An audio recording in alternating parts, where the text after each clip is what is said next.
நல்லா யோசிங்க பெண்கள். என் இடத்துல இருந்துதான் உங்களுக்கு இந்த விஷயத்தை நான் பகிர்ந்துக்கிறேன்.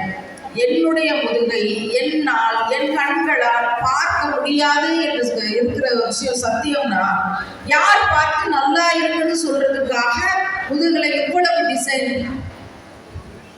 இவ்வளவு ஆரி ஒர்க்கு, இவ்வளவு ஸ்டோன் ஒர்க்கு? நம்மளாவது ஒரு துணியை போத்தி கொண்டு வெளியே போறோம், உள்ள ஆரி ஒர்க்கு டிசைன் போட்டிருந்தாலும் கூட.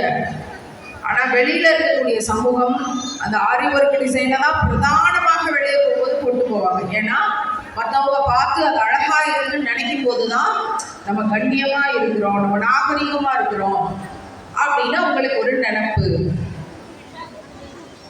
இஸ்லாம் என்ன சொல்லுது? நீங்க டிசைனா போடுங்க, உங்க கணவருக்கு மட்டும் போடுங்க. அப்படிதானே? நீங்க டிசைனா போடுங்க, ஆரி ஒர்க் பிளவுஸ் எல்லாம் போடுங்க, அது உங்கள் கணவருக்காக உங்க வீட்டுல மட்டும் போடுங்க. வெளியே வரும்போது அப்படி போடாதீங்க, அலங்காரத்தை வெளியில் காட்டாதீர்கள் இஸ்லாம் சொல்லுது.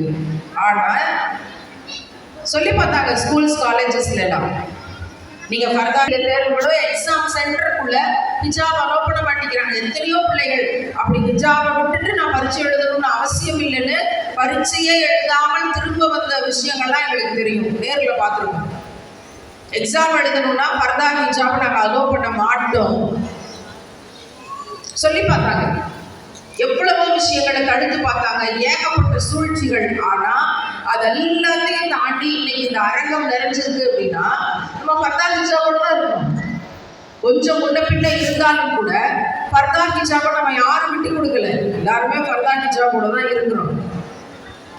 அப்ப இந்த சூழ்ச்சியாளர்கள் என்ன பண்ணாங்க அப்படின்னா, நாங்க இவ்வளவு சொல்லியும் நீங்க மாற்ற மாட்டேங்கிறீங்களோ, அப்போ உங்களோட ஃபர்தாவையே நாங்க அலங்காரமான ஃபர்தாவா மாத்தி காட்டுறோம், உங்களோட ஹிஜாபையே ஜிகு ஜிகு ஹிஜாபா நாங்க மாத்தி காட்டுறோம்.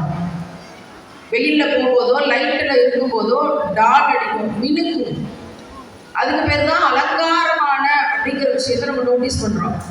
அப்படி நாங்க மாத்தி காட்டுறோம்னு மாத்தின சூழ்ச்சியாளர்களுடைய ட்ராப். இதை விற்கக்கூடிய, இதை கூவி வியாபாரம் செய்யக்கூடியவங்க யாருன்னா நம்முடைய இஸ்லாமிய பிள்ளைகள். இன்ஸ்டா யூடியூப் வழியாக நம்முடைய இஸ்லாமிய பிள்ளைகள் வைத்தறிச்சலா இருக்கு.